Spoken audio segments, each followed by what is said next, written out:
Okay, so we are here tonight. Ladies, if you jump on, please say hi. Let us know you're here. But Melissa and I are here with our very special guest, Britt, who is a member of the Fertile Method program. And she has been just an unbelievably amazing client. She is super positive and has worked the program as hard as she can from day one. So we thought it would be great to have her come on and share her story with all of you.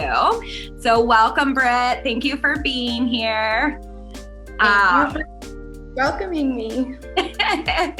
Absolutely. So why don't we go ahead and just kick off, if you don't mind, kind of introducing yourself and telling about your background and sharing a little bit about your fertility journey with all of the ladies.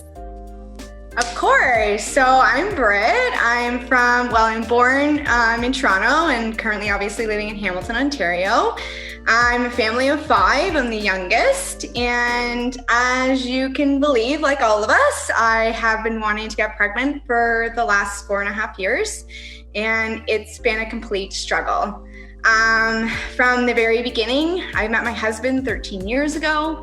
From the very beginning, we've always wanted a family. We wanted a big family. We used to talk about it when we were younger. And of course, back then you're trying to keep from not getting pregnant. So all the aspects of, from birth control and, you know, everything that you need to protect yourself, we did. And then after we got married, that was like the first thing we talked about was let's have children. And that was obviously not easy for us. The beginning months, I ended up with not getting my period. And of course, you're all excited, like, yay, sweet, this is awesome. Well, that turned out to be that it was coming back negative. So I would have pregnancy test after pregnancy test, it would be negative. I had blood work done, still negative. I was completely shocked and worried because I was very regular for my period and I didn't know what was going on. This is when I finally seeked out some doctors' opinions just because I never got my period. It was 2 weeks. And that's when they determined it would be possible that I had a miscarriage. It wasn't fully confirmed though.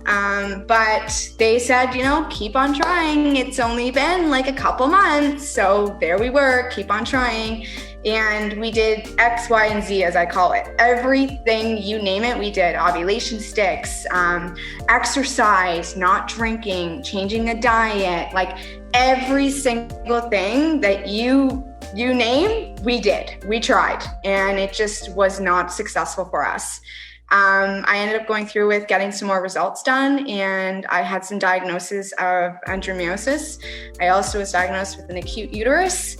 And from that day, I was told that IVF was going to be the only route for you to get pregnant. And obviously hearing that news was, you know, I had a hard time accepting that. I was very emotional. You think about the finances and the investment it costs to have a child when you're going through IVF. And my husband and I weren't sure if we were ready for that yet. And, you know, all my friends are pregnant or have had kids. My sister had kids. It was very easy. And hearing that wasn't going to be easy for us was a huge struggle for me. But we went on our way and we did 2 rounds of IUI. Funny story, my second IUI, I ended up in the hospital because of an ankle turn with my birthday and had no clue, but I was pregnant. When they wanted to do x-rays, they were like, let's do a pregnancy test. And I'm like, there's no way I'm pregnant. Like, there's no way. I've been told, like, there's no way. And sure enough, I was pregnant. But sadly enough, we lost the baby. So that was one of our first actual, I would say, miscarriages. We were devastated. We decided that we just wanted to take a break. I wasn't ready to do anything else.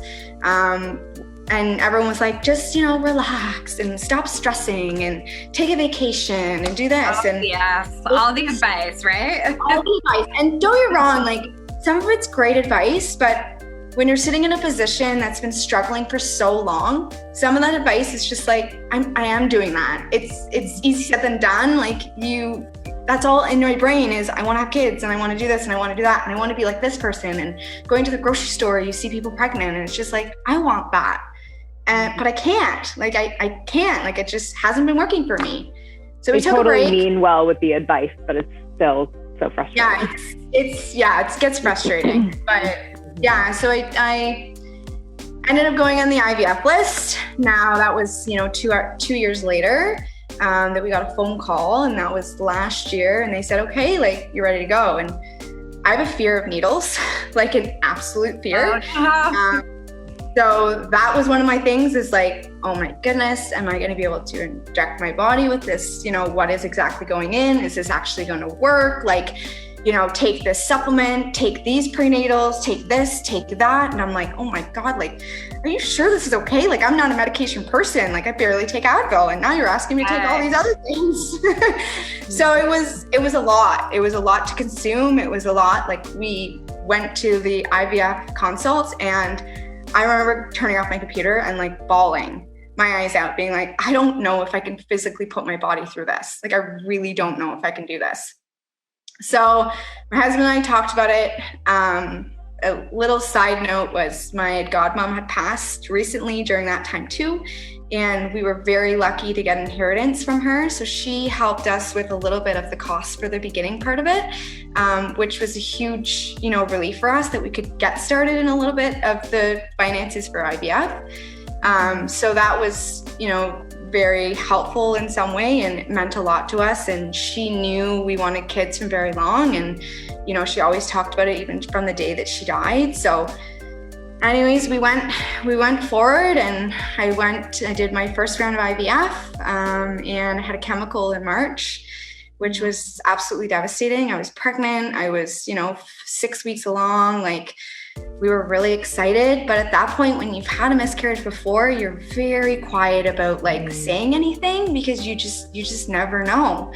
And hearing those like, oh, your beta's up, and oh, your beta's down, or your beta's not going anywhere, which is of course your HCG, and you don't know what to think, you don't know what to believe. And I got the phone call saying that I'm sorry. And it's just, I know it's hard probably coming from their end, but it's devastating, seeing my husband in tears in his eyes, knowing that like it didn't work, putting on all that effort of the retrieval and the needles, and by all means, everything that you have to go through with IVF. And it's seriously depressing in some sorts. Like, I really got really depressed and had a really hard time accepting my body, blaming myself, because everything back that my husband was fine. Every single thing that they did for blood work and stuff was normal. And with me, I had cysts, I had endometriosis, I had this certain ovaries that were, just not developing enough eggs that were good quality. So it was upsetting. So we took another break again.